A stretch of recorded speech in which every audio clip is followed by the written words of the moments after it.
కేవలం 7,999 up to 10 kgs వరకు బరువు తగ్గి అధిక బరువు నుంచి వచ్చే ప్రధాన సమస్యలను దూరం చేసుకోండి. కేసుల మీద కేసు కట్టి లోపలనే ఉంచండి, 1 సంవత్సరం వరకు బయటకు వెళ్లకుండా. అప్పుడు ఈ సమాజంలో ఒక బాధ్యత వస్తుంది, భయం వస్తుంది. బాధ్యతనే ఉండాలి, బాధ్యత లేనోని భయపెట్టైనా మీరు కంట్రోల్ చేయాలి. భయము బాధ్యత లేనప్పుడు విచ్చలవిడితనం వస్తుంది. ఈ విచ్చలవిడితనాన్ని ప్రభుత్వం సహించదు.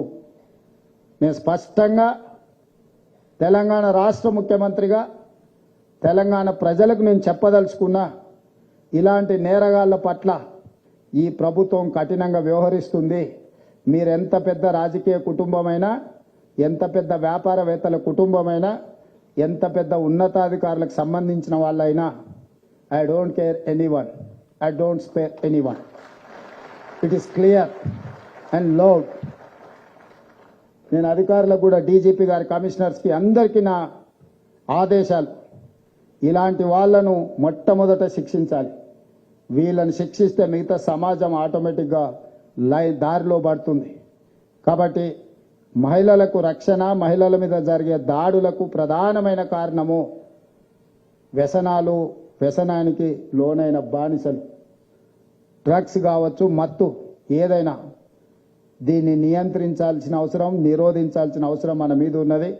ఈ స్పందన కార్యక్రమం, స్టాండ్ విత్ హర్ కావచ్చు, షీ టీమ్స్ కావచ్చు, ఇతర ఏదైనా మహిళల కోసం ఏది చేసినా ఈ రాష్ట్రంలో మహిళకు రక్షణ ఉంది.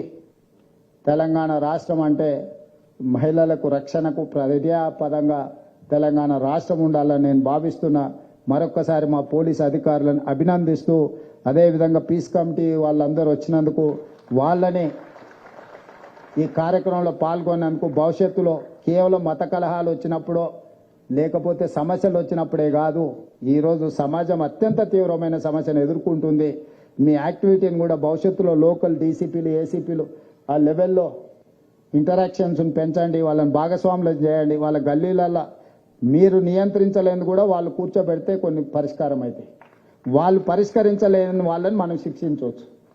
సో వైస్ వర్సా ఇచ్చిపుచ్చుకోవడము, కొంత వాళ్ళని మిమ్మల్ని మీరు ఎంపవర్ చేయండి, వాళ్ళు మీకు సమాచారం ఇస్తే తద్వారా మీరు ఈ సమాజానికి మేలు జరిగే విధంగా ప్రభుత్వ కార్యక్రమాలు ఉండాలి. దీనికి సంబంధించిన కార్యాచరణను కూడా తీసుకోండి. దీని మీద ఎక్కడికక్కడ జోనల్ లెవెల్లో, డీసీపీ లెవెల్లో సమన్వయ సమావేశాలు పెట్టి దీన్ని కొంత ఎడ్యుకేట్ చేయాలా, ఎరాడికేట్ చేయాలి.